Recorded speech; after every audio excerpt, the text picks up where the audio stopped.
Assalomu alaykum va rahmatullohi va barakatuh. Bugungi nasihatimiz payg'ambarimiz Muhammad sallallohu alayhi va sallamning Huzayfa ibn al-Yaman roziyallohu anhudan rivoyat qilingan hadisdir. Bu hadisda shunday deyilgan: Mo'min kishi o'zini xor qilishi kerak emas. Sahobalar qanday qilib mo'min o'zini xor qiladi deb so'radilar. Payg'ambarimiz sallallohu alayhi va sallam dedilar: o'zini bardosh bera olmaydigan baloga duchor qiladi. Ushbu hadisni Imom Ahmad, Imom Tirmiziy, Ibn Moja va boshqalar rivoyat qilgan.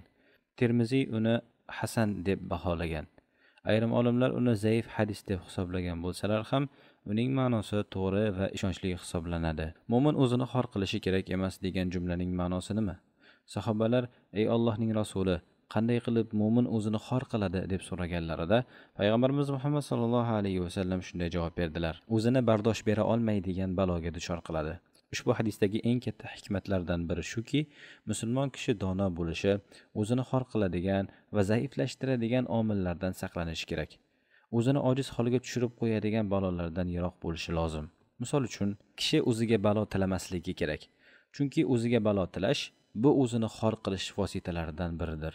Jabir ibn Abdulloh roziyallohu anhuma rivoyat qilgan hadisda payg'ambarimiz Muhammad sallallohu alayhi va sallam shunday deganlar: "O'zingizga qarshi duo qilmang, bolalaringizga qarshi duo qilmang, xizmatkorlaringizga qarshi duo qilmang, mol-mulkingizga qarshi duo qilmang.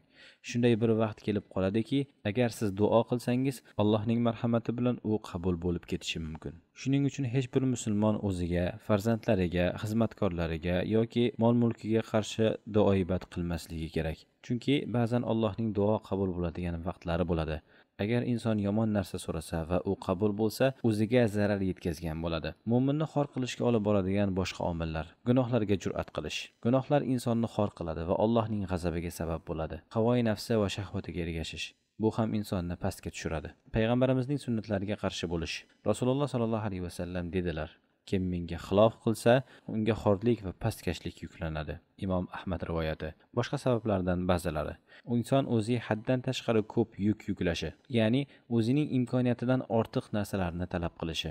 Isrofgarchilik va behuda sarf xarajat qilish.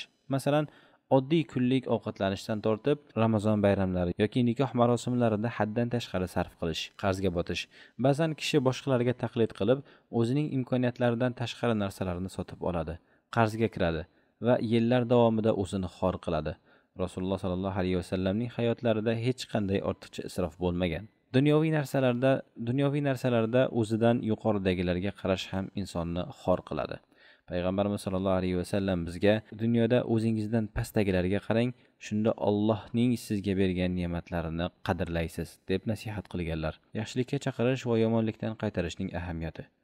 Alloh taolo aytadi: "Sizlar odamlar uchun chiqarilgan eng yaxshi ummatsizlar. Yaxshilikka buyurasiz, yomonlikdan qaytarasiz va Allohga iymon keltirasiz."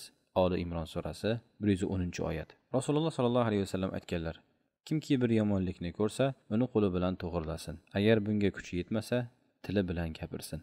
Agar bunga ham kuchi yetmasa, yuragida yomon ko'rsin. Bu iymonning eng zaif darajasidir." Lekin inson yomonlikni tuzatishda haddan tashqari ojizlik qilsa va natijada o'ziga zarar keltirsa, bu ham o'zini xor qilishning bir turi hisoblanadi. Agarda hozir bunday narsalarni o'zgartirishga kuchi yetmasa, kelajakda buni amalga oshirish uchun imkoniyat yaratishi kerak. Alloh taolo aytadi: "Alloh hech kimga toqatidan ortiq yukni yuklamaydi." Boshqa bir oyatda: "Allohdan qo'lingizdan kelgunicha taqvo qilinglar." Tag'obun surasi 16-oyat. O'zi ega bo'lmagan narsalarni da'vo qilish. Masalan, ilmga ega emas, lekin o'zini olim sifatida ko'rsatadi. Natijada fosh bo'lib, xor bo'ladi. Munozarada yetarli bilimga ega bo'lmagan holda bahslashish. Ba'zan kishilar dinni himoya qilishga urinishadi, lekin yetarli ilmga ega bo'lmagani uchun nafaqat o'zini, balki haqiqatni ham xor qiladi. Nikohda yolg'on gapirish. Masalan, erkak moliyaviy jihatdan kuchli ekanligini da'vo qiladi yoki ayol o'zining sharoitini boshqacha ko'rsatadi.